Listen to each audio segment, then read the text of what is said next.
A popular TikToker documented his life and relationship with his girlfriend. A popular TikToker documented his life and relationship with his girlfriend. You want to marry me?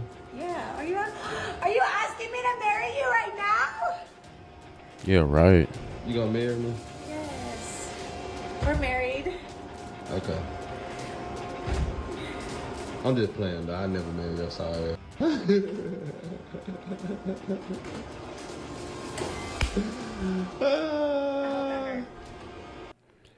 Anything for clout. Do anything for clout, man. I hope that hurt. I love you though. No, you don't. I love you. No, you don't. I like to wake up in the morning, roll over and look at you and be like, damn. But now he's behind bars accused of shooting her in the face. When we look at that individual, those individuals in this social media post, they post again the highlights of what's going on. Oh, we're happy here. We're going on dates and doing things of that nature. And you just don't know what's going on behind the scenes. Ladarius Brownlee, known online as Dino, chronicled his romantic life and relationship with his girlfriend, Saida Hashimi, known online as Zara. The duo, under the username of Dino and Zara, raked more than 150,000 followers on TikTok, and some of their videos amassed millions of views. While the two appeared as a doting couple, trouble was brewing behind the scenes, as investigators say a heated argument after a holiday celebration would lead to tragedy. According to the Flower Mound Police Department, the shooting stemmed from a heated argument as the couple were walking home from a 4th of July Independence Fest held in a local park. The fight reportedly turned physical. Then they got into their car, driving less than 3 miles away from the park. When Brownlee stopped the car, he pulled out a tanned Glock firearm from the driver's door pocket and allegedly shot Zara in the face above her right eye. I mean, anytime you hear a story such as that, it's going to be just astounding to where you are just taken aback that any person can be charged with such a heinous crime. That is something that is definitely intentional. So there's nothing that we could say that wouldn't be intentional about that action. And so it's definitely something that takes me off guard. When officers arrived at the scene, they discovered the 28-year-old lying on the ground outside of the car. Brownlee was still on the scene when officers arrived and arrested without incident. Shooting someone. Hi, everyone. Mark Barden here at Sandy Hook Promise. On December 14th, 2012, really at any point is something that takes a lot of gumption from any person, right? But when you are right at the person's face, you're seeing them eye to eye, having eye contact, that takes more than anything in the world. Again, we go back to intentionality with something like that. And so this individual in this particular case was charged with aggravated assault with a deadly weapon. I'm surprised he wasn't charged with attempted murder. Honestly, because it's just that it rises to that level. I wouldn't be surprised if they increase it to that charge. Texas-based criminal defense he shot attorney her in the face, right? That's crazy. Bridget Williams explains he now faces a lengthy sentence behind bars. If he's convicted of the aggravated assault with a deadly weapon because there's a dating relationship, then again, that makes it a first-degree felony. And so he could be facing anywhere between no less than 5 years in prison, no more than 99 years in prison. And so if he's facing that, then it would definitely be a first-degree felony charge. I wouldn't be surprised if he maybe even takes a plea agreement on something like this, because he's given 2 confessions, I believe, one in an 911 call, and then also to investigators at a later time. Zara was rushed to the hospital after the shooting as she sustained life-threatening injuries.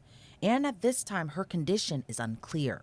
But a police spokesperson would tell WFAA in Texas she'll likely remain in the hospital for quite some time.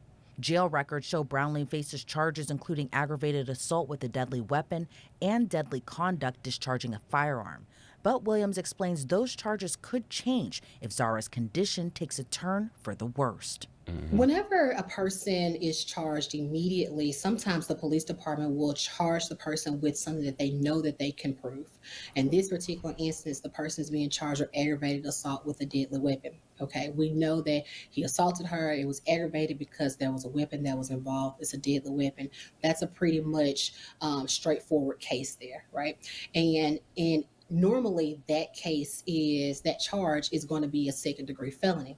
However, when there is a dating relationship or a family type of relationship that's involved, it enhances that charge to a first degree felony. So, aggravated assault with a deadly weapon with a dating relationship, now he's being charged with a first degree felony. And then, in addition to that, the discharge of a firearm within a municipality, that is a misdemeanor case in Texas. And so he has two charges right now. In Now, Texas, however, I do man. not. Like, just by having a bad night, you make it worse by shooting her in the face. You in Texas, you black. Like, she's white. This is all bad. Like, you crash out in the worst way possible. I don't know these people from TikTok. I don't know, but obviously they were doing good for themselves. And I mean, as you can see in the beginning of the video, like that passive aggressive behavior, that only leads to more passive aggressive behavior, and you know, eventually it's just gonna become aggressive behavior on that bad night, because you can see like it's toxic. Like that video just showed like they they had toxic ways, but you know, you got clout, people just laugh that off like it's no big deal, right? I would not be surprised if they increase that charge to attempted murder if this young lady survives. If she passes away, then of course I believe he'll. Yeah, so now they charge you with aggravated assault, but there's still that possibility that, you know, depending on her condition, now these charges can get raised up. So you just dig yourself a deeper hole by, they said this is on 4th of July weekend, right? So probably was drinking, probably was smoking, doing whatever else, you know. But with the firearms, like if you're gonna have firearms, it's up to you to be a responsible owner. And this is just stupid, like stupid all the way around. Believe he'll be charged with murder. In Texas, we only have first degree murder. Then we also have like manslaughter and things of that nature go down from there. But here it's murder. And if this particular person is charged with murder, then his punishment range can be anywhere from no less than 5 years up to 99 years in prison. The punishment range is the same, even though on the aggravated assault with a deadly weapon with the dating relationship, it's all a first degree felony case. So either way, he's facing a first degree murder charge. It's just a different charge. If she passes away, it would be murder. Brownlee reportedly confessed to the shooting on a 911 call and again to investigators. And since he stayed on the scene after the shooting and didn't flee, Williams says it's possible that could help his case. I am Yeah, a little right. surprised that he stayed at the scene and that he gave a confession on the 911 call, because that's immediately, right? So that's in the heat of the moment when everything is going on. You give a Cause he knew confession he and you're effed right on up. the That's why. 911 call saying this is what happened. Now, I don't know if he He knew it says, was well, maybe over. she lunged out at me. I don't know what happened prior to that happening, but all we know is that he gives a confession on the 911 call. Now, is it helpful for his case? It may be helpful for his case in that he stayed when we talk about negotiations and mitigating, saying that he didn't run away from it. He takes responsibility for it fully, right? And that may mean that he knows that he may need help, right? And he's not running away from the responsibility. So that could be helpful in mitigating the circumstances and mitigating the punishment whenever we're negotiating with the prosecution on his behalf. So I feel like that would be helpful. But as far as the charge for him, the charge is going to be the same. We just go back to that discovery to determine if all of his rights were given to him at the time of giving those confessions, and was that something that can be admitted into evidence. With the two previously chronicling their lives on social media, Pick up for Edwards? Sorry, your online order isn't ready yet. Why? Our internet slows down at this time of day, so orders take longer to. This why I hate going shopping with motherfuckers. We stop it. Motherfuckers want to stop at every stop, every stop, every stop. I'm talking about every last one of them. No, I'm never taking you shopping. Now you see, I'm not gonna judge him for this right here, because as a man, we all go through this, bro. Like real talk. I'm not finna judge him about this. Again, Nah, I'm not taking you shopping no more. show them what you got. Then motherfucker come here to get all the goddamn. Yeah, I'm gonna give me shit, right? some. You got me walking all over. Yeah, I'm gonna get me some. I ain't wanna get this damn Christmas tree for my room. Finna make me mad I am never Piss going me with off. you anywhere again because you do not let me buy what I want to buy. because you just be spending money on nothing. Because I'm over here trying to shop and make the house cute. This and shopping right here. we have to okay. feed the hungry. Okay.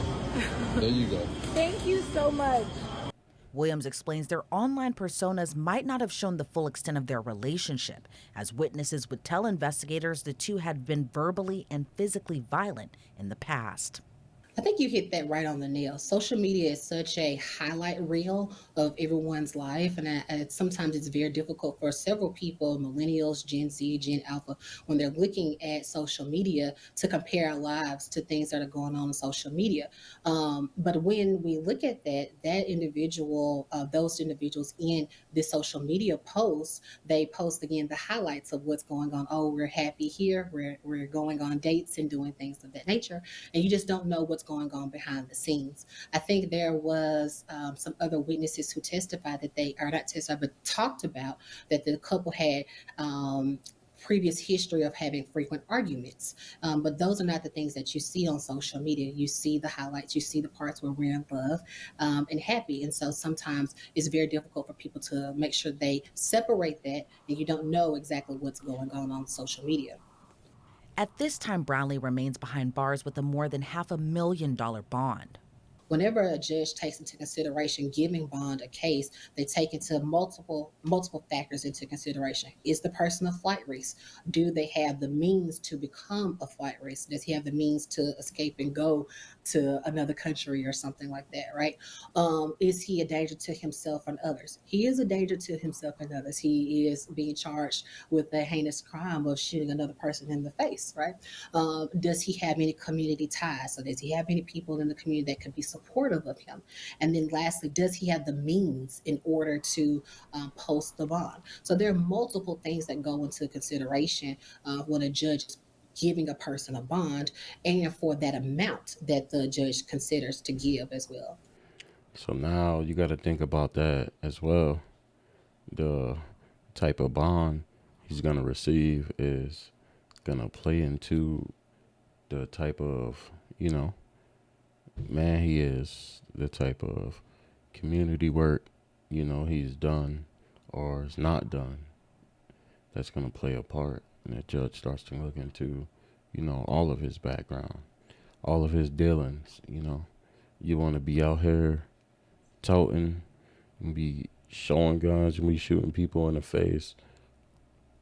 These are the repercussions. Like, hey, is he donated? Have you been doing any charities, right? That's crazy to think about, huh? I am not surprised at all that the amount is what it is. It is excessive, but this is an excessive offense that he's being charged with. And like we talked about before, whenever a person, he has I would say the danger to himself and others, then that is something that it meets that burden. It meets the charge. And even if Zara survives the horrific shooting, it'll be up to prosecutors to determine if Brownlee's charges will get upgraded. In our state of Texas, a lot of people think that it's always the alleged victim versus the defendant, and that's just not true. Once a charge comes forward, it is now the state of Texas versus that defendant, and the alleged victim is just now a witness for the state of Texas. And so the state of Texas is represented by the district attorney's office, and the district attorney's office has the sole discretion of what the charges are and what the plea agreements are going forward. They will take into account what the victim's opinion is and what the victim wants, but they are no way obligated to utilize and say and do what it is that victim wants them to do. They will take it into consideration when they are making the charges and when they are moving forward with plea agreements. But it is ultimately up to the DA's office when deciding what the charges will be and what the plea agreements will be as well. The main issues here is just waiting to see what the discovery is coming out here, and hopefully that this young lady makes a full recovery. And if that is the case, seeing how this case unfolds. Ladarius Brownlee, aka Dino, is still behind bars in the Denton County Jail, held on a more than $800,000 bond. Man, to be honest, just pray that, that young lady survives, what I'm saying, makes a full recovery. Like, come on, you take a shot to the face, like, that's traumatic for life. Like, that's something that you're never gonna forget. So she's gonna be scarred for life, no matter how much her face heals up. Like, that's something you're always gonna think about. This dude, man, like, you crash out in the worst way possible. Like, if you could think of a way that somebody could crash out worse than this, man, go ahead and drop a comment.